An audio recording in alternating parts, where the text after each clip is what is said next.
Hello everyone, and welcome back to the channel.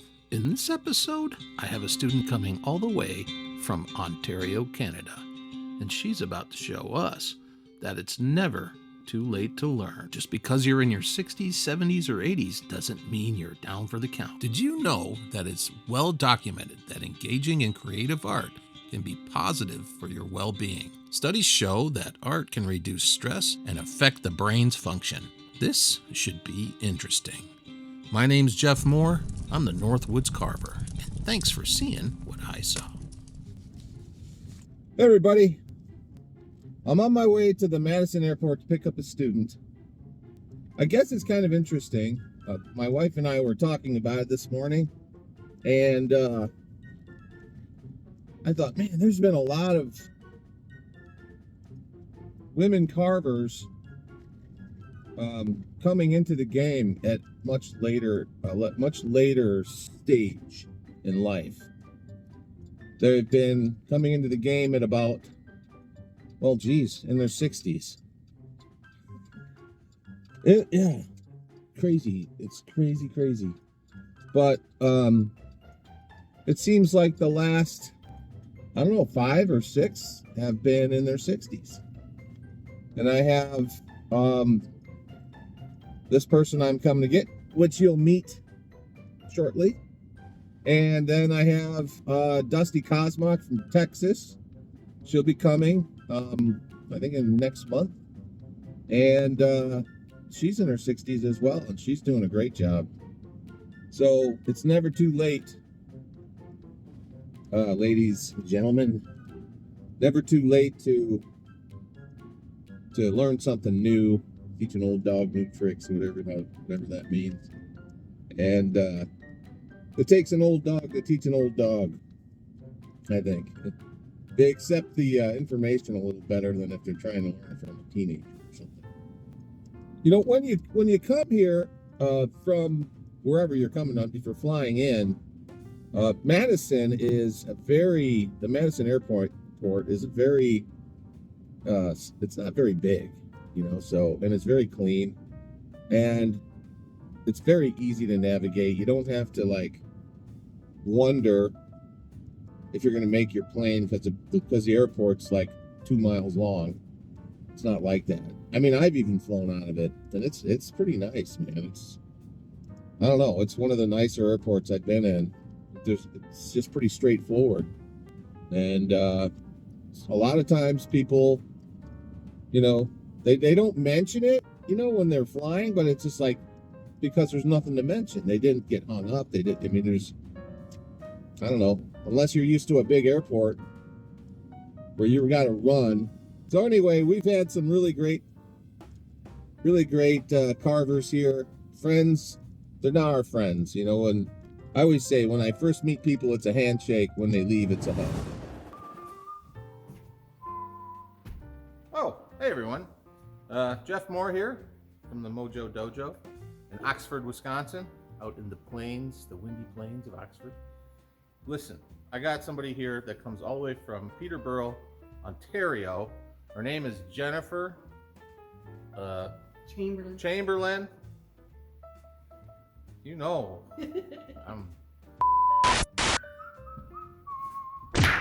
Well. It appears we got another student, everyone. We have somebody from Peterborough, Ontario. Goes by the name I hear tell, Jennifer.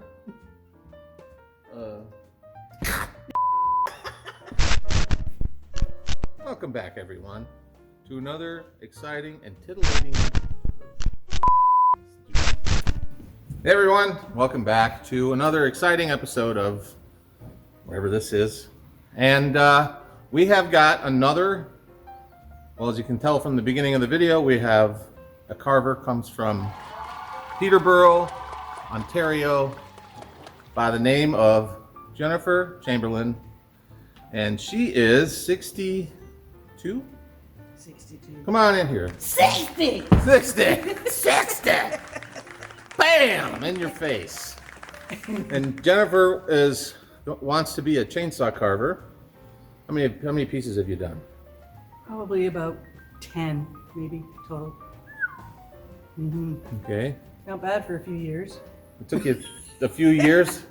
I do a lot of thinking. You know? Yeah.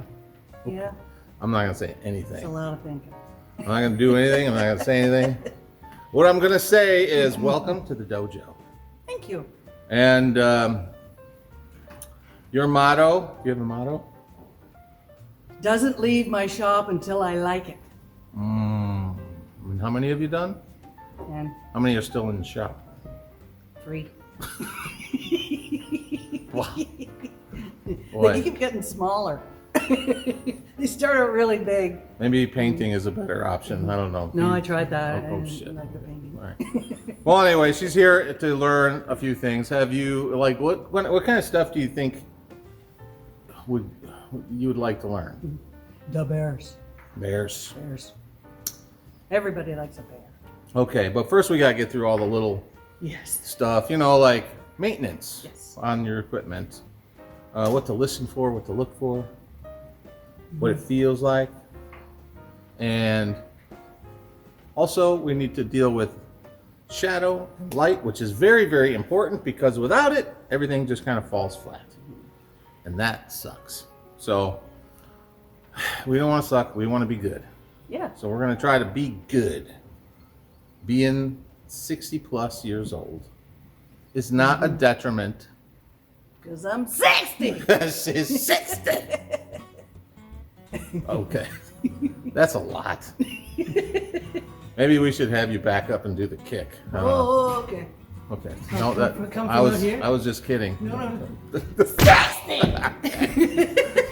Holy crap. I can do it. I can do it. You can get your leg up pretty high. Yeah. 60. Dance aren't up as high as they used to. Okay. Well, oh my gosh. Yeah. All right. So your flight was good. It was awesome. It was okay. great. Meal Yep. when I got here was fabulous. It was pretty good. Yep. Lots of giggles. Lots of giggles. Mm-hmm. No wiggles, just Yeah. giggles. And just a little bit of alcohol. Just Not a very little, much, just tiny a little. bit. Just a, Us old people. you wouldn't even notice it. No. No. It wouldn't even stain your shirt until later, maybe. Yeah. But anyway, so we're back here. It's the crack of noon, and we're fixing to get ready to throw down. So stick around. Oh, the other thing we're going to talk about is some body mechanics, and we're gonna do some body mechanics stuff so that when she goes home, it's not going to be like a big deal. Like here, let's back up a little bit. Yeah, that's a little better. And so when we do the body mechanics stuff, she's not going to beat herself up. Yes. That's very critical for us old folks. When we hold on to stuff, we always hold on too tight. We're always standing in the wrong position, and we're always using the wrong muscles and joints to try to do something that shouldn't hurt us, at least not that bad. So if it's fun, you just do it more, right? And if it hurts you, it's not as fun. Exactly. So we're going to try to make it fun, and we're going to try to make it 60. 60 fun. 60. Holy, that's a lot. I don't know where you're going there. All right. So, anyways, we're going to do some body mechanic stuff. We're going to do some bar maintenance stuff. We're going to do some stuff to listen and see, and talk about, and feel. And that's basically what we're going to do. My wife is going to be in the wings helping. So if you see my wife kind of spinning around, she might even carve something. Who knows? Mm-hmm. But stick around for the speedy footage, which is coming up right about.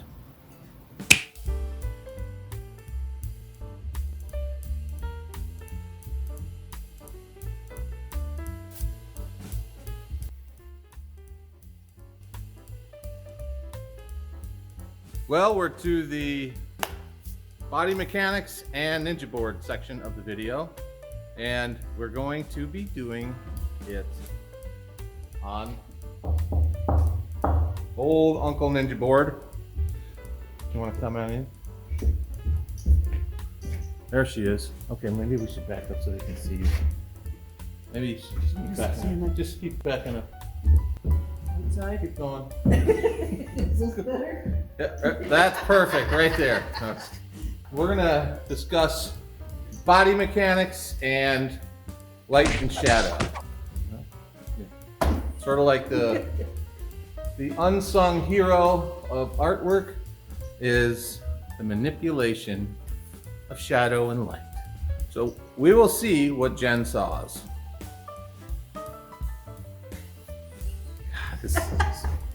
Okay, so we're in my massive palatial mansion in Oxford, Wisconsin, in the middle of a field, and I'm in my awesome studio with a student comes all the way from where? Peterborough, Ontario, in Canada. Peterborough. Peterborough. What? Peter? What did you say? Peterborough? Peterborough. Burrow. As in Peter's burrow. Like a burrow, like a donkey, or a burrow like in the ground. Yeah, burrow in like a hole in the like ground. you burrow into the dirt. Yes. Mm-hmm. All right. Awesome. So you come all the way from Peterborough to come take some lessons. So where did you hear about me and my whatever this is? I heard your fabulous voice on YouTube. Okay. The YouTube. The YouTube. That explains a lot. You realize that this is like, that's all make believe, right? And you just. I'm believing it. I'm believing all of it. I believe you believe. All right. Well, so how long have you been carving? Since the pandemic, I started hand carving, just little whittler stuff, and with the chainsaw, probably maybe a year and a half. Okay. So how many pieces do you think you've whittled out with a chainsaw so far? Not many. Like half a dozen, maybe. All right. So that's good. We got you in your green state. Yes, absolutely. And can we tell the people at home what age group you're going to be in? Old. Oh. Really old. Dusty. Dusty. I'm 62. 62. Yes. Well, the last lady was from Maine, Wicked Wanda, and she was like 105. And then we had Deanne. She was like 704. Well, I'm the youngin' then. Yeah, you're just a baby. I teach geriatric carving. Excellent. Yeah, so it'll work. I'm not expecting much out of myself, so I hope you don't either. Oh, well, I have expectations. Oh boy, great. It'll be just another test that I failed. So, anyways, we're going to be let's discuss what is going to happen through the class. I think we already discussed a lot of things that are going to go down as far as, I hate to say it, but what to expect out of the class. And you've seen enough videos. I have. Yeah, so, well, you've probably seen enough of the first video that you saw. That was enough. That's all I need to see. That's pretty much, that'll do. I don't need to go. I don't need to go to that. But you're actually, so your job, your regular job was what? I was a public servant and a first responder. A public servant? Yes, I work for the government of Ontario. Why? Oh, I didn't mean to say why. Why didn't come out? Why is what I said. I meant to say why. That's amazing. That's great. So we have a public servant in our midst. Yes. That's great. And so you're retired or knocking on retirement? I retired the end of September. Okay. Well, as a good public servant. As good public. They're like, yeah. They're like, no, don't come back. Don't bother. It's cool. Yeah. It's cool. You don't have to come back. Here's your paycheck. We'll just keep paying you, and don't worry. Well, that's groovy. And so you decided to put forth the funds to come see me at the Mojo Dojo, even though you're completely green.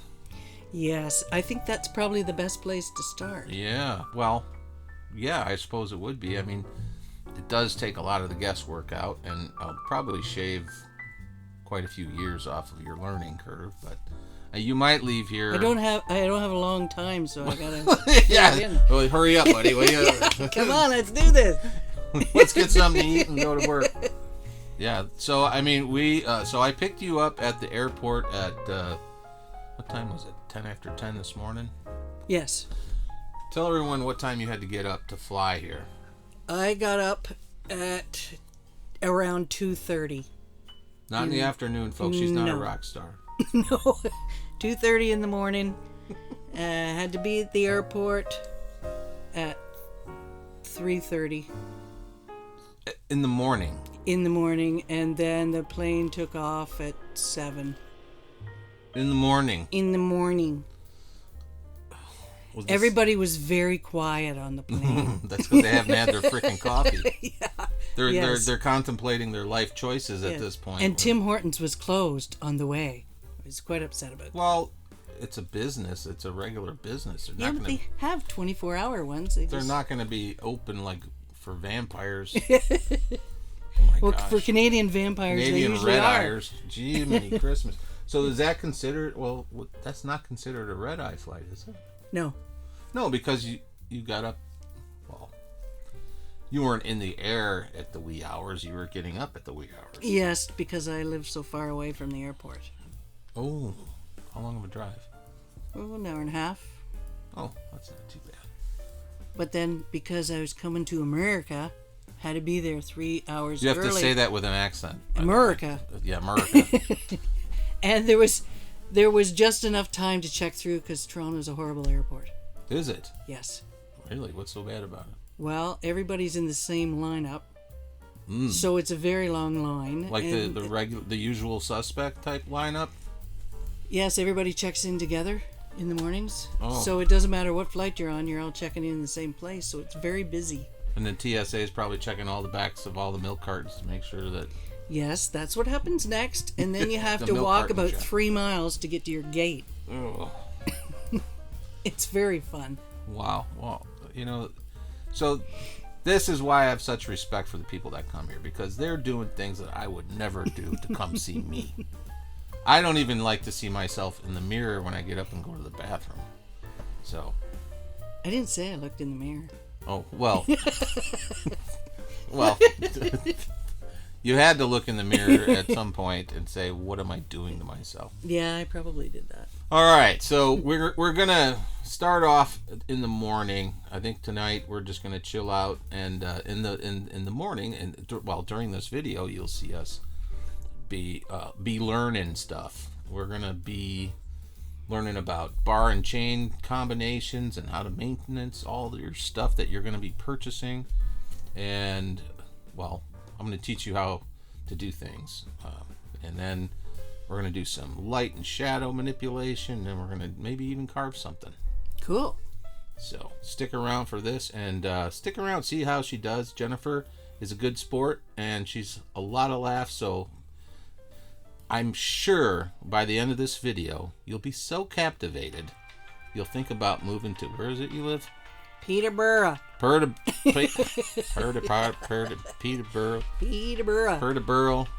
Wisconsin, or Ontario. Ario. There you go. Stick around, everybody, and see what happens next. Ooh. Welcome to this is the 6th day, but I think it's important that we show this part of the class, and most of the most enlightening things that happen don't happen up in the shop. There's some, obviously, but it's all right here, because this is where I get to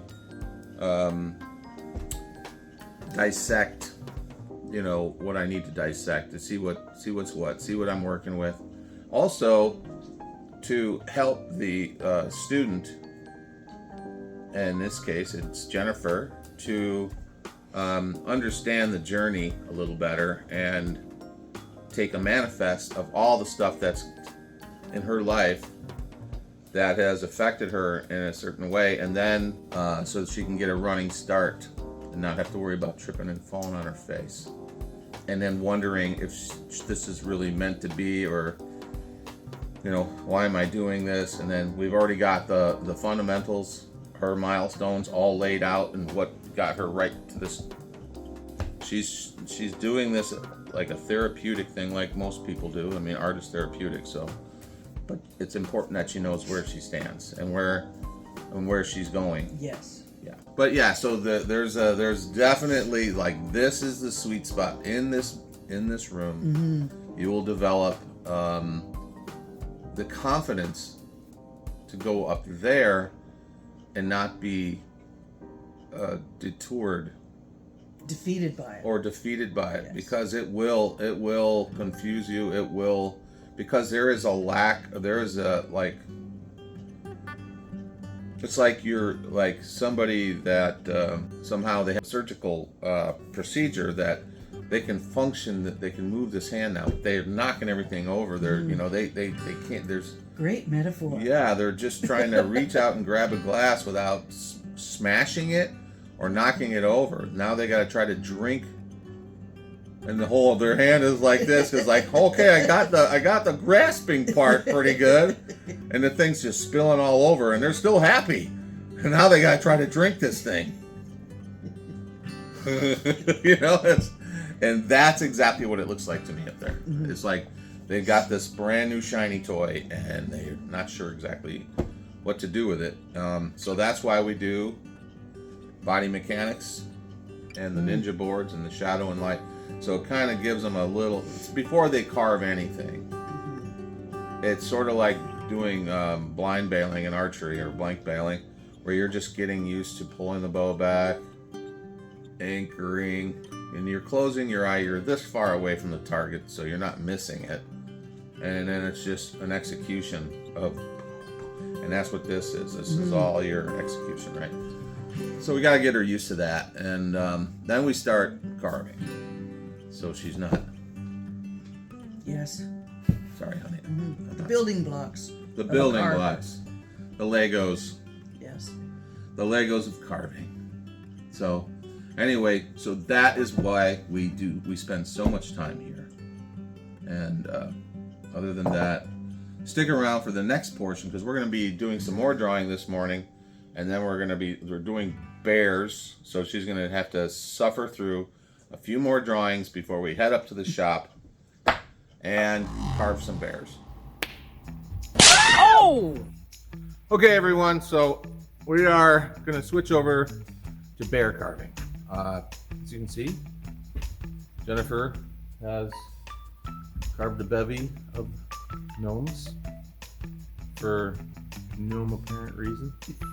And now we're going to switch over to this little piece. That little piece of wood right there.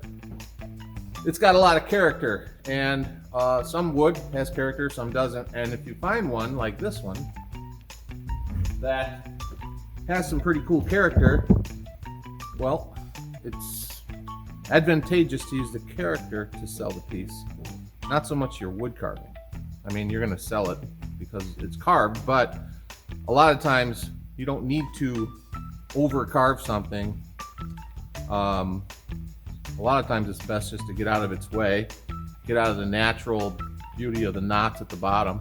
So every pine tree, this is a white pine, every pine tree has a cluster of branches, and then there's always that gap before the next cluster. And that's what we're going to do. So when you go to cut your pine trees, here's a little tip for you. Cut it below the knots, so that can be your base. And then cut it just below the knots on the next section. So that all your little pieces, all your mini bears and all your little stuff will have that cool pattern. Ew, that's gross. There's no way he's single. All right, so it'll have that cool pattern, and you can, sometimes it'll have like a knob or a knot on it, or like a little branch that comes off. By all means, leave it and see if you can introduce it into the piece. So you're not just going to carve a standalone bear, you're going to carve a bear that's kind of like in the wood, with portions of it coming out, and then the rest of it is left to the imagination. And so it's less for you to carve, and yet you still make the good money. Boom, just like that. Stick around and see what we saw. See what we saw. Where the is the button? There it is. Well, hopefully you're enjoying this video up to this point. I will add that this little bear carving here was just something I came up with on the spot, and she really wasn't interested in doing the bear herself. She wanted to watch me do it since she's never seen it done. So I figured, well, why not ruin her for life? Why not just show her how I do it? So here it is. This is when we transfer it over to my lift to keep everything in the sweet spot. It's important, everyone. Keep everything in the sweet spot, and you won't have a sore back or sore hands or sore knees or sore feet. Well, maybe feet. I don't know. But this is me putting a little extra detail in there so she can see how I use shadow and light to my advantage. You know, it's not very hard. It just takes a little bit of getting used to and understanding, you know, angles and things. But yeah, with a little help, anyone can do it. Okay, so we're gonna do an unboxing. Unveiling, unboxing, and whatever we're doing. We're doing something. So, go grab yours. Woo! She bought herself a 70C from a local dealer. Hardware establishment. Yeah. We went to my normal place where they have them, but they didn't have one. So I just took her to the next localist place. Localist? Yes, Sure. Localist. And Fast charger. fast charger to go with it, which is super important. Yep, the AL 300 or 500. It will charge both the. Right. Yep, both batteries. This one is the AK30. You want to get that good battery. Look at her, she's like Christmas. Yeah, it is like Christmas. It's She's a better happy than girl. Christmas. It's better than Christmas. And What else then I did you got get? The other stuff too. What else? Just the other ones that came with it. Oh, she bought 2 batteries because I recommended that. Yeah, it came with the slower. Yeah, it came with the slow charger. Oh, of course, yeah. in the kit. Yes. And then she bought the second AK. Oh, that's the AK-10. 10 that came with it. But you didn't get the 2 AK-30s? No, I bought them. Oh, you got 2 AK-30s I and an did. AK-10. Yes. So when this is good that we're doing this. When you take your saw in for whatever reason, if it ever needs to be fixed or whatever, I never use these; they're worthless. So what you do is you just mark this with your name, and then put it in your saw. So when you bring it in, because normally they don't have a battery for when they do work on your little AK. Right. Or your little 170s or 70s or whatever. They don't have a battery for that. So you ship the piece of crap one that you never use. It's not as powerful. It lasts like 5 minutes. And with a 12-inch roller tip, it's not going to last even that. So Yeah. well, we played hooky. Yeah. We started playing hooky. She said she was pooped after I finished the bear, conveniently. Yeah. And then it was just like beer 30. So. Yes. It was beer o'clock. So we've had a couple beers. We may or may not have had a couple beers. It's up for you to decide. And we are going to end it there. She videotaped me doing the whole bear situation. So I think that's going to get her by once she gets home. Plus we'll have this video for her to look at and for you to look at. So there you go. I think we might do a little interview on the way to the airport in the morning, so stick around. Okay. Well, we're on our way to the Madison airport with our captive back there. Canadian, eh?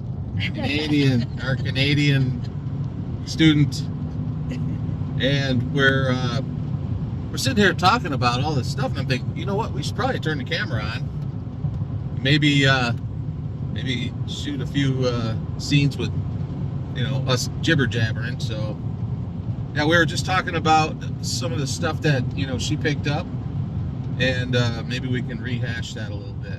What I got out of this fabulous experience was my ego is in check, because the one main thing that I thought that I wanted to learn was to carve a bear, and I did want to learn that. And I have great videos of Jeff carving one, but I wasn't ready in my journey to actually accomplish that myself, because sometimes because of the way I see things, it takes me longer to figure out what, how to turn the saw, which way to go, that sort of thing.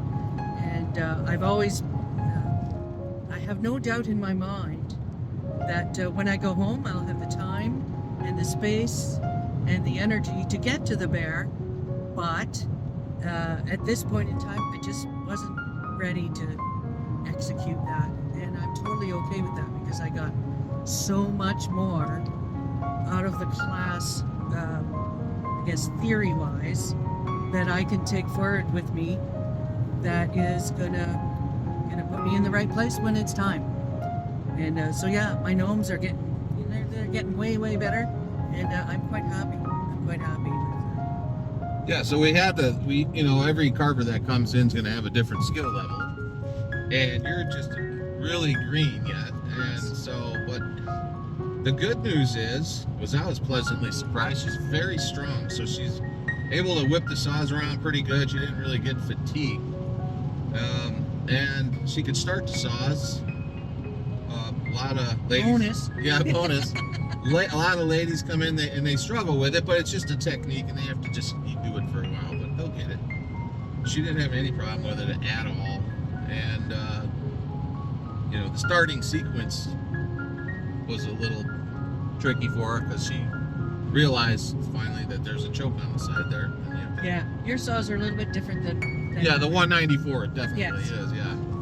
But so when we got through all of the bar and chain stuff, and maintenance stuff, and light and shadow, and all that kind of stuff, I like to start them carving on something that's pretty basic and really rewarding, and that's the gnomes. And she's like, I want to learn how to carve a gnome. So she carved like 6 or 7 of them or something like that. Yeah, there's quite a few there. Yeah, and they were progressively getting better.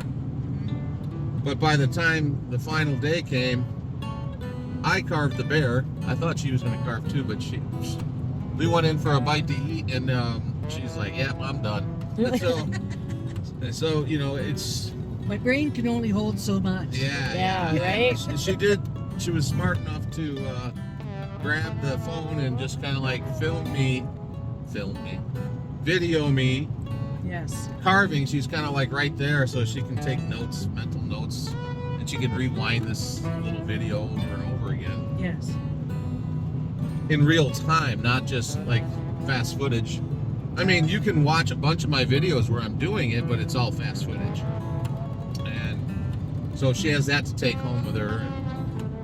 And I can't stress enough that if you're interested in coming to this class, it's amazing, the takeaways that you'll get at the table instead of the shop. Right. Well, and it was, when you were carving that bear, one of the things that I got to see right away was all of those ninja boards and all of that technique stuff. I got to see you use it on a real bear. So I get to see where those things actually go. When, there was no, before I watched you do that, there was really not a lot of connection. I mean, we would have had to experiment, which is great and everything. Yeah. But this way I got to see it in action, which is going to be invaluable when I go back to my own shop. So like when I was doing the little bear head, I was working under the correct light. So if you notice, I'm not just trimming away a piece of wood, I'm changing the angle so that the light hits it a certain way, right? That's all I'm thinking about. I'm not thinking about, oh, this much wood has to come off. Right. No, I don't care about that, how much wood has to come off. I'm looking at the opposite. I want to see how little wood has to come off and change the light, the perspective. And that's why if anybody out there, I'm sure my friends might be watching this, when I'm done carving, it's all small pieces. I don't have like giant chunks. It's like I'm manipulating light and shadow And that's all I care about. That's it. That's if there's a secret, that's the secret. It's just manipulation of light and shadow. And I won't do it any other way. I don't know how to do it any other way. And so is it limiting? Yeah, it's limiting because it's a little slower start. But once you get, once you get there, it happens like that.